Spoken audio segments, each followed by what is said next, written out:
Okay, so now we start with the question number 15. Explain why is orthonitrophenol more acidic than the orthomethoxyphenol.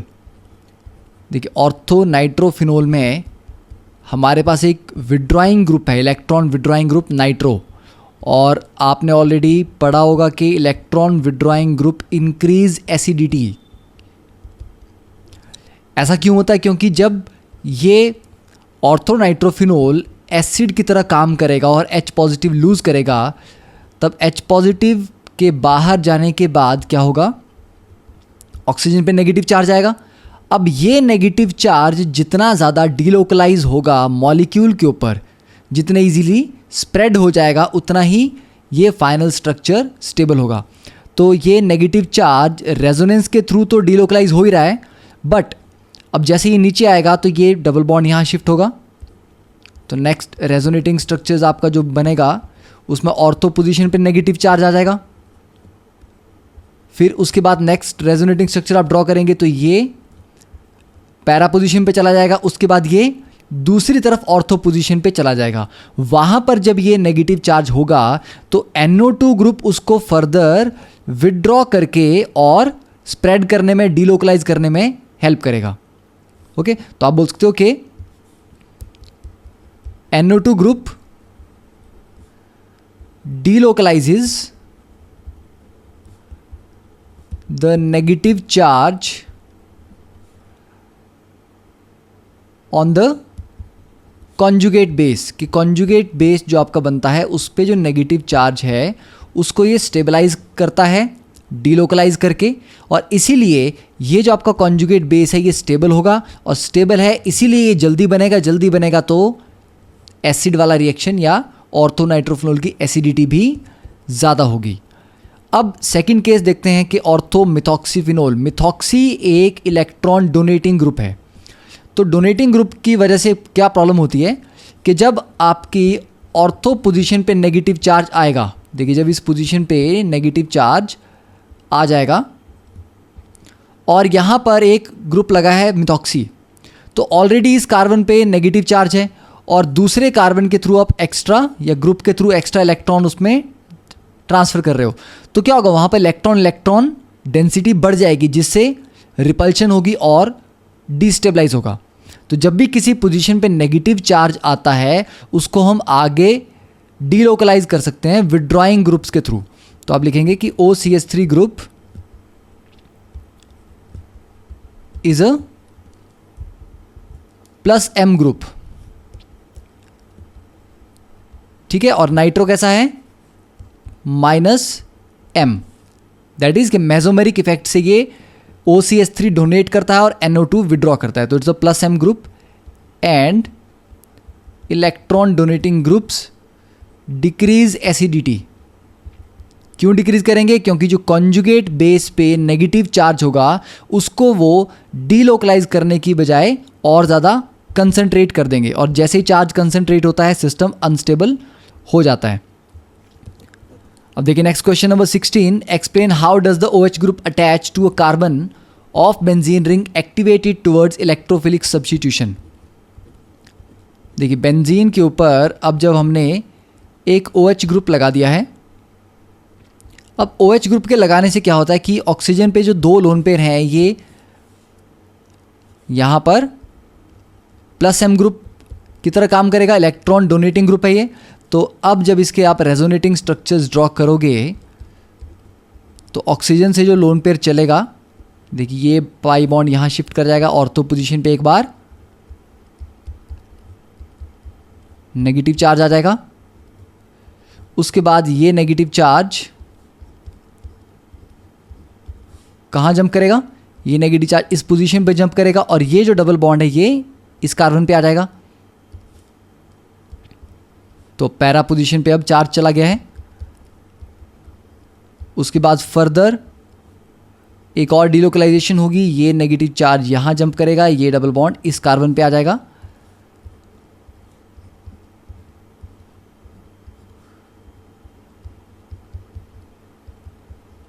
तो इस तरह से हम देख सकते हैं कि ऑर्थो और पैरा पोजीशन पे ही चार्ज डीलोकलाइज होता है.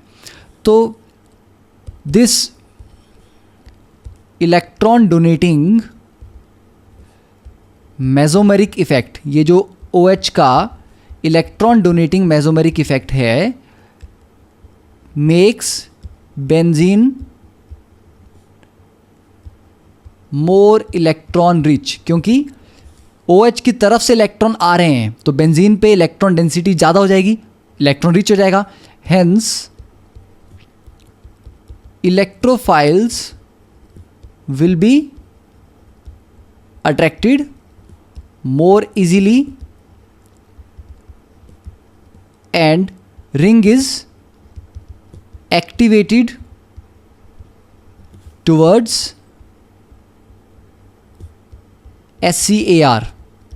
ठीक है, तो यहाँ पर जैसे ही OH ग्रुप इसको इलेक्ट्रॉन डेंसिटी देगा, बेंजीन पे इलेक्ट्रॉन डेंसिटी बढ़ेगी, इलेक्ट्रॉन डेंसिटी बढ़ेगी तो positively charge electrophile easily attract होगा तो इजीली अटैक करेगा। और देखिए SCAR का मतलब है इलेक्ट्रोफिलिक सब्स्टिट्यूशन एरोमेटिक, यहाँ बोलते हैं आप एरोमेटिक इलेक्ट्रोफिलिक सब्स्टिट्यूशन। तो इलेक्ट्रोफिलिक सब्स्टिट्यूशन के लिए ये एक्टिवेट करते हैं। तो जितने भी डोनेटिंग ग्रुप्स हैं, जितने भी +M ग्रुप्स होंगे, वो सारे के सारे बेंजीन रिंग को इलेक्ट्रोफिलिक सब्स्टिट्यूशन के लिए एक्टिवेट करेंगे। अब देखिए 17th question, give equations of the following reactions. First is oxidation of propane 1-ol। देखिए ये है हमारे पास प्रोपेन 1-ol, इसको अगर आप अल्कलाइन KMnO4 के साथ ऑक्सीडाइज करते हैं तो KMnO4, देखिए अल्कोहल को फर्दर ऑक्सीडाइज करने पे क्या बनता है, 1 डिग्री को करेंगे तो अल्डिहाइड बनेगा, और क्योंकि अल्डिहाइड फिर से आगे ऑक्सीडाइज किया जा सकता है तो फाइनल जो प्रोडक्ट आएगा आपके पास वो होगा कार्बोक्सिलिक एसिड। देखिए ये first carbon, second carbon, third carbon, तो थर्ड कार्बन पे ही आपका COOH बन जाएगा। ठीक है, तो अल्कलाइन KMnO4 एक ऑक्सीडाइजिंग एजेंट है। Second Br2 in CS2 with phenol, कि हमारे पास फिनोल दिया गया है, इस फिनोल को आप ब्रोमीन के साथ रिएक्ट करवा रहे हैं, पर ब्रोमीन किस में है, कार्बन डाइसल्फाइड में। तो कार्बन डाइसल्फाइड यहाँ पर एक सॉल्वेंट की तरह काम कर रहा है, और क्योंकि ये एक पोलर सॉल्वेंट नहीं है इसलिए ब्रोमीन का जो अटैक होगा वो बहुत अच्छा नहीं होगा। अगर आप कार्बन डाइसल्फाइड की जगह वाटर इसमें लेते हैं तो वाटर में ट्राई ब्रोमिनेशन हो जाती है, ऑर्थो और पैरा तीनों पोजीशन पे ब्रोमीन लगती है, बट CS2 की प्रेजेंस में मोनो ब्रोमिनेशन होगी। तो एक बार आप ऑर्थो प्रोडक्ट बना सकते हैं और एक बार आप बना सकते हैं पैरा प्रोडक्ट। तो ये आपको ध्यान रखना है कि CS2 की प्रेजेंस में सिर्फ ऑर्थो और पैरा प्रोडक्ट बनते हैं, जबकि वाटर की प्रेजेंस में यही रिएक्शन तीनों पोजीशन पे ब्रोमिनेशन करवा देता है। देखिए डाइल्यूट HNO3, तो डाइल्यूट HNO3 देने का पर्पस भी वही है, यहाँ पर भी आपके ऑर्थो और पैरा प्रोडक्ट ही बनेंगे। एक बार आपकी ऑर्थो पोजीशन पे नाइट्रो ग्रुप अटैच होगा और एक बार पैरा पोजीशन पे अटैच होगा। तो this is the ortho product plus this is the para product. देखिए fourth question is treating phenol with chloroform in presence of aqueous NaOH। ये यहाँ पर डायरेक्टली रिमर-टिमन रिएक्शन पूछा गया है। तो देखिए फिनोल को NaOH और CHCl3 के साथ आप ट्रीट कर रहे हैं, तो CHCl3 NaOH की प्रेजेंस में क्या बनाता है, CCl2 कार्बिन, डाइक्लोरोकार्बिन। तो ये आपका रिएक्शन इंटरमीडिएट होगा, और क्योंकि रिएक्शन मिक्सचर बेसिक है, NaOH है, तो यहाँ पर O नेगेटिव बनेगा। अब इस O negative Na positive pay देखिए CCl2 अटैक करेगा। ठीक है, अगर आपको एग्जैक्टली मैकेनिज्म देखना है तो CCl2 का लोन पेयर है, पर अटैक किस तरफ से होगा, बेंजीन की तरफ से। इसके बाद जो नेक्स्ट स्पीशीज जनरेट होगी तो यहाँ पे आपका CCl2 बन जाएगा, और क्योंकि ये जो 2 इलेक्ट्रॉन बॉन्ड बनाने के लिए यूज़ हुए थे ये बेंजीन वाले थे, तो मतलब कार्बन पे जो लोन पेयर है ये ऑलरेडी प्रेजेंट है। ठीक है, तो कार्बन पे ये लोन पेयर है, तो मतलब 2, 3, 4, 5, इसके पास 5 इलेक्ट्रॉन हो गए तो नेगेटिव चार्ज आ जाएगा। यहाँ पर O नेगेटिव है, और हर पोजीशन पे एक हाइड्रोजन तो ऑलरेडी रहता है यहाँ पे बेंजीन में, तो एक हाइड्रोजन भी होगा। अब नेक्स्ट स्टेप में ये जो नेगेटिव चार्ज है कार्बन का, ये इस हाइड्रोजन को गेन कर लेगा, और ये जो कार्बन हाइड्रोजन का बॉन्ड है, ये दोनों इलेक्ट्रॉन वापस एक बॉन्ड कार्बन कार्बन के बीच में बना देंगे। तो देखिए ये वाला जो बॉन्ड था यहाँ वापस आ गया, तो यहाँ पर आपके पास बॉन्ड आ गया, और उसके बाद यहाँ पर आपका CHCl2 बन जाएगा। नेक्स्ट स्टेप में यहाँ पर हम OH नेगेटिव एक न्यूक्लियोफिलिक सब्स्टिट्यूशन करेगा। तो न्यूक्लियोफिलिक सब्स्टिट्यूशन का मतलब है कि इस कार्बन पे 2 क्लोरीन है, तो देखिए CH और 2 क्लोरीन थे, तो 2 क्लोरीन में से एक क्लोरीन को OH से रिप्लेस कर दिया जाएगा। तो मतलब क्या हुआ, न्यूक्लियोफिलिक सब्स्टिट्यूशन यहाँ पर हो रही है। और ये जो O पे नेगेटिव चार्ज है, ये O नेगेटिव इस हाइड्रोजन को गेन करेगा, ये वाला बॉन्ड नीचे आएगा ऑक्सीजन के पास, और क्लोरीन अपने दोनों इलेक्ट्रॉन लेके बॉन्ड के साथ बाहर निकल जाएगा।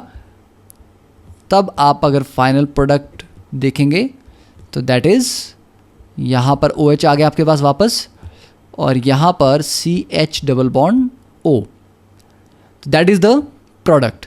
तो ये मैकेनिज्म एक बार आप अच्छे से प्रैक्टिस इसको 2-3 बार कर सकते हैं। Next is 18th question, explain the following with an example. In the first reaction is Kolbe's reaction. देखिए इस डायग्राम में आपको डायरेक्टली समझ आएगा कि कोल्ब्स रिएक्शन में क्या हो रहा है। देखिए फर्स्ट हमारे पास फिनोल दिया गया है, फिनोल को हम NaOH के साथ ट्रीट करेंगे पहले, ठीक है। तो आप लिख सकते हैं कि फर्स्ट स्टेप में जो रिएक्शन होगा वो NaOH के साथ होगा, तो NaOH के साथ ये बनेगा फिनॉक्साइड आयन। तो first species will be phenoxide ion. अब फिनॉक्साइड आयन का CO2 के साथ रिएक्शन होता है सेकंड स्टेप में, ओके। तो अगर हम डायरेक्टली रिएक्शन को लिखें तो रिएक्शन विल बी, पहले आपके पास फिनोल होगा, उसको आप NaOH से ट्रीट करते हैं तो आपके पास फिनॉक्साइड आयन आएगा, O negative Na positive sodium phenoxide. उसके बाद आप उसको फर्स्ट स्टेप में कार्बन डाइऑक्साइड से ट्रीट करते हैं, सेकंड स्टेप में एसिडिफिकेशन करते हैं, और जो फाइनल प्रोडक्ट है दैट इज ऑर्थो पोजीशन पे COH लग जाता है। तो आप ये बोल सकते हैं कि CO2 एंटर कर जाता है इस कार्बन और हाइड्रोजन के बीच में। अब ये कैसे होता है, तो देखिए इस मैकेनिज्म में फिनॉक्साइड आयन हमने बना दिया। अब ये O नेगेटिव, अब देखिए कार्बन डाइऑक्साइड एक क्या है, ऑक्सीजन, दोनों ऑक्सीजन के ऊपर पार्शियल नेगेटिव चार्ज होंगे और कार्बन के ऊपर पार्शियल पॉजिटिव चार्ज होगा। तो O नेगेटिव भी तो कार्बन पे अटैक कर सकता था, but oxygen is not a very good nucleophile, carbon उससे अच्छा न्यूक्लियोफाइल होता है, इसलिए ऑक्सीजन का नेगेटिव चार्ज यहाँ जंप करेगा डीलोकलाइजेशन में, ये डबल बॉन्ड इस कार्बन पे आएगा। अब कार्बन पे नेगेटिव चार्ज आया है और Na पॉजिटिव इस कार्बन डाइऑक्साइड को इस तरह से इंट्रैक्शन के थ्रू उससे अट्रैक्ट हो जाएगा, अटैच हो जाएगा। अब ये O नेगेटिव, सॉरी कार्बन पे जो नेगेटिव चार्ज है ये एक अच्छा न्यूक्लियोफाइल है, तो ये अब एज ए न्यूक्लियोफाइल अटैक कर रहा है इस कार्बन पे, और ये डबल बॉन्ड ऑक्सीजन पे शिफ्ट होगा। तो देखिए यहाँ से इस कार्बन और ऑक्सीजन के बीच में एक सिंगल बॉन्ड बन जाएगा। Then this COO negative will be formed, C double bond O negative, और इस कार्बन पे जो हाइड्रोजन है ये हाइड्रोजन वापस इस ऑक्सीजन पे चला जाएगा, और उसके बाद फर्दर एसिडिफिकेशन के थ्रू आप ये प्रोडक्ट बना सकते हैं। तो दिस इज द मैकेनिज्म। इस मैकेनिज्म को आप 2-3 बार प्रैक्टिस करिए, और हमेशा ध्यान में ये रखना है कि कभी भी फिनॉक्साइड से अटैक नहीं कराना, O नेगेटिव से अटैक नहीं करवाना है, because oxygen is poor nucleophile compare to carbon. Second again Reimer Tiemann reaction, तो अभी हमने प्रीवियस एग्जाम्पल में क्वेश्चन में रीमर टीमन का डिटेल मैकेनिज्म किया था, तो वहाँ से आप कॉपी कर सकते हैं। Third is the Williamson ether synthesis. देखिए विलियमसन ईथर सिंथेसिस एक सिंपली एक SN2 मैकेनिज्म होता है, ठीक है। तो यहां पर क्या है, it's used to prepare ethers by SN2 reaction. तो विलियमसन ईथर सिंथेसिस में SN2 मैकेनिज्म होगा। SN2 के लिए देख लिया हम करते क्या हैं, एक अल्काइल हैलाइड लेते हैं और एक RO नेगेटिव ले लेते हैं, ठीक है, RO नेगेटिव Na पॉजिटिव। तो ये जो हैलाइड है ये है आपका सबस्ट्रेट। सबस्ट्रेट का मतलब है कि जिस पे रिएक्शन होगा, जिस पे अटैक होगा, और RO नेगेटिव है आपका न्यूक्लियोफाइल। अब ये RO नेगेटिव इस R पे अटैक करता है, X को बाहर निकाल देता है और फाइनली क्या बनेगा आपका, इसको हम R डैश ले लेते हैं, ROR डैश प्लस NaX। तो ये आपका ईथर बन गया। तो इसमें सबसे ज़्यादा इंपॉर्टेंट चीज़ ये थी कि ये जो हैलाइड आपने लेना है, ये हैलाइड या तो 1 डिग्री होगा या 2 डिग्री होगा, क्योंकि SN2 मैकेनिज्म के लिए हैलाइड आपका 1 डिग्री या 2 डिग्री ही होना चाहिए, ठीक है। तो इसका सबसे अच्छा एग्जांपल क्या होता है कि मान लीजिए हमें ये ईथर प्रिपेयर करना है, ठीक है। तो ये ईथर कैसे बनाएंगे, अब इसके दो तरीके हैं। एक तो है कि आप इस पार्ट का अल्काइल हैलाइड बना लें और इस पार्ट का OR बना लें कि OCH3 नेगेटिव का उस पर अटैक कर लें, ठीक है। जैसे कि अगर लेफ्ट वाले पार्ट का आप हैलाइड बनाते हैं तो ये यहाँ X आ जाएगा प्लस O नेगेटिव CH3 का आप अटैक इस पर करवा दें।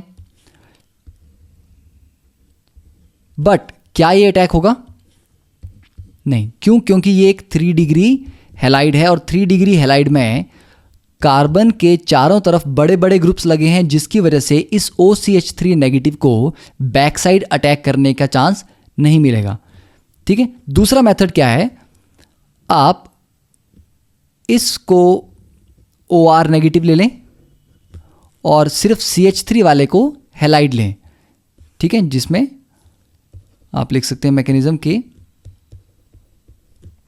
जो बड़ा वाला पार्ट है, बल्कि वाला पार्ट है, उस पर O नेगेटिव लगा दें और उसका अटैक कराएं आप डायरेक्टली CH3X पे। तो ये इसमें ध्यान रखना है। तो अब ये CH3X आपका 1 डिग्री हैलाइड है, तो अब ये इजीली न्यूक्लियोफाइल इस पे अटैक कर सकता है और X को बाहर डिस्प्लेस करेगा और जो आपके पास प्रोडक्ट आएगा that will be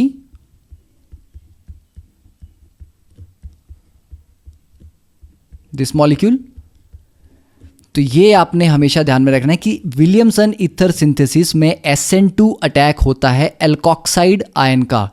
this is called alkoxide ion. तो alkoxide ion back side attack करता है RX पे, और ये जो RX है ये या तो 1 डिग्री होना चाहिए या ये 2 डिग्री होना चाहिए। अब नेक्स्ट इज अनसिमेट्रिकल ईथर।